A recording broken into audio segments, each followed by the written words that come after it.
Assalamualaikum warahmatullahi wabarakatuh. Perkenalkan, nama saya Dwi Susilawati Suhardin dengan NIM A1H1240036. Pada kesempatan kali ini, saya akan mempresentasikan rangkuman materi dari bab 1 sampai bab 5 dalam buku Filsafat Ilmu, karya Profesor Dr. Amsal Bakhtiar, MA. Presentasi ini saya susun untuk memenuhi tugas dari mata kuliah Filsafat Pendidikan yang diampu oleh Dr. Siti Ramaniar Abu Bakar, SPD, MPD. Baik, kita langsung saja masuk ke pembahasan. Bab 1, Ruang Lingkup Filsafat Ilmu. Filsafat berasal dari bahasa Yunani yaitu filosofia yang berarti cinta akan kebijaksanaan. Filsafat adalah upaya berpikir secara mendalam, sistematis, dan radikal untuk memahami hakikat segala yang ada. Ilmu, di sisi lain, adalah pengetahuan yang disusun secara sistematis dengan metode tertentu untuk menjelaskan fenomena alam.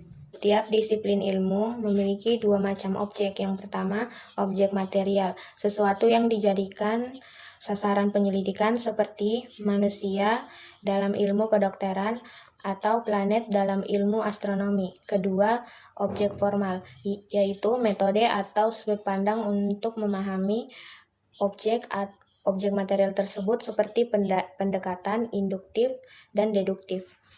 3 cabang filsafat ilmu. Yang pertama, ontologi, mengkaji hakikat, kebenaran, realitas yang menjadi objek ilmu, seperti apa yang ada dan bagaimana sifatnya.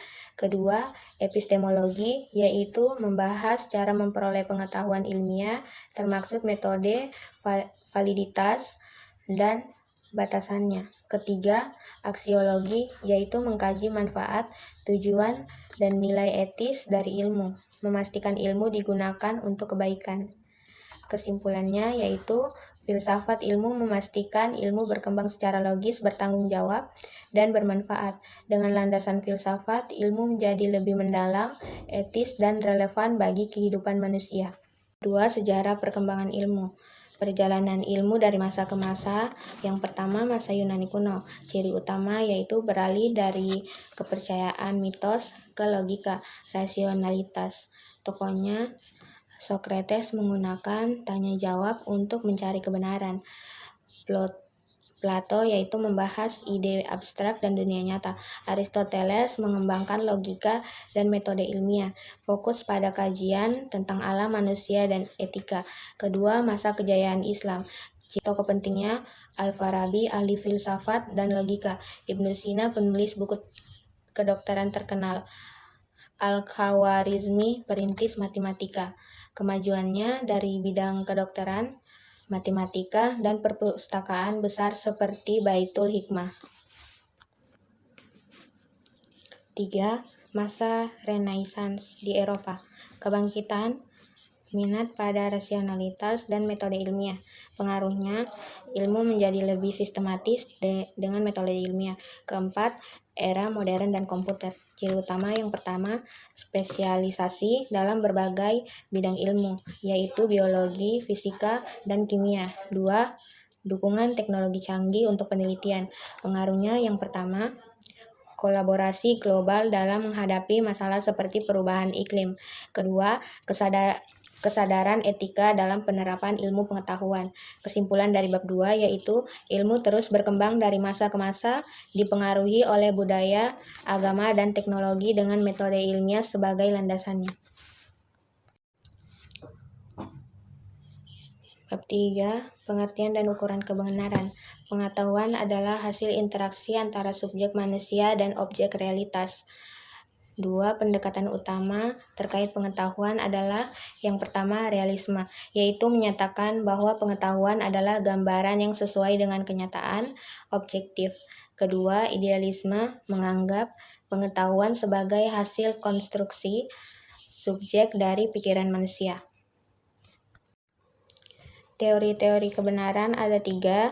Yang pertama, teori korespondensi, yaitu kebenaran adalah kesesuaian antara pernyataan dengan fakta atau realitas. Kedua, teori koherensi, kebenaran adalah konsistensi logis antara pernyataan dalam suatu sistem pengetahuan.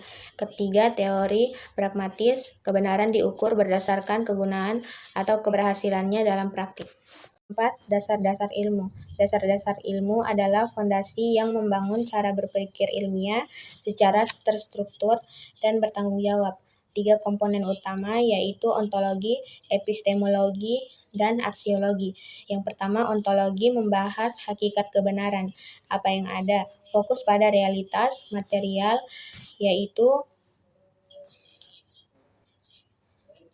fokus pada material, fisik, dan imaterial, konsep atau ide. Contohnya dalam biologi, ontologi, dan membahas hakikat kehidupan. Kedua, epistemologi, mempelajari bagaimana manusia memperoleh pengetahuan. Fokusnya pada sumber pengetahuan, yaitu observasi, logika, dan eksperimen. Ketiga, aksiologi, membahas nilai, manfaat, dan tujuan ilmu dalam kehidupan. Fokus pada ilmu harus memberikan manfaat bagi kehidupan. Etika ilmu, yaitu penggunaan ilmu harus bertanggung jawab dan tidak merugikan. Kesimpulan dari bab ini, yaitu ontologi, epistemologi, dan aksiologi adalah 3 pilar utama yang mendukung perkembangan ilmu. Dasar-dasar ini memastikan bahwa ilmu tidak hanya benar secara teori, tetapi juga relevan dan bermanfaat bagi kehidupan manusia. Bab 5. Sarana ilmiah. Sarana ilmiah adalah alat yang mendukung pengembangan ilmu secara sistematis dan efektif. Yang pertama, bahasa sebagai sarana ilmu. Fungsinya sebagai alat komunikasi untuk menjelaskan teori, diskusi, dan publikasi hasil penelitian. Kedua, alat berpikir ilmiah yang harus jelas dan konsisten. Contohnya penggunaan istilah teknis dalam berbagai bidang ilmu. Kedua, matematika sebagai sarana ilmu. Berfungsi sebagai alat analisis untuk merumuskan masalah dan mencari solusi. Sebagai alat prediksi untuk memahami fenomena melalui metode kuantitatif. Contohnya rumus fisika, algoritma komputer, dan model ekonomi. Ketiga, statistik sebagai alat pendukung. Fungsinya mengelola data informasi yang lebih sederhana. Kedua, membantu pengambilan keputusan berdasarkan data, memastikan hasil penelitian valid secara ilmiah. 4. Logika sebagai sarana ilmu. Jenis logika yang pertama deduktif, dari premis umum ke kesimpulan khusus. Contohnya semua manusia bernapas, maka Ali bernapas. Induktif yaitu dari pengamatan khusus ke generalisasi. Contohnya semua burung yang diamati memiliki sayap, maka semua burung memiliki sayap. Fungsinya untuk menghindari kesalahan berpikir dan membangun argumen yang konsisten. Kelima, metode ilmiah. Langkah-langkahnya yang pertama, observasi fenomena. Kedua, merumuskan masalah. Ketiga, menyusun hipotesis. Keempat, melakukan eksperimen. Kelima, analisis data dan kesimpulan. Fungsinya untuk menjamin proses penelitian terstruktur dan dapat diuji ulang. Keenam, teknologi sebagai sarana modern. Mempercepat penelitian dengan alat canggih yaitu komputer, perangkat lunak, dan big data. Yang terakhir, membantu kolaborasi dan pengolahan data dalam jumlah besar. Mungkin itu saja yang dapat saya paparkan dari presentasi kali ini.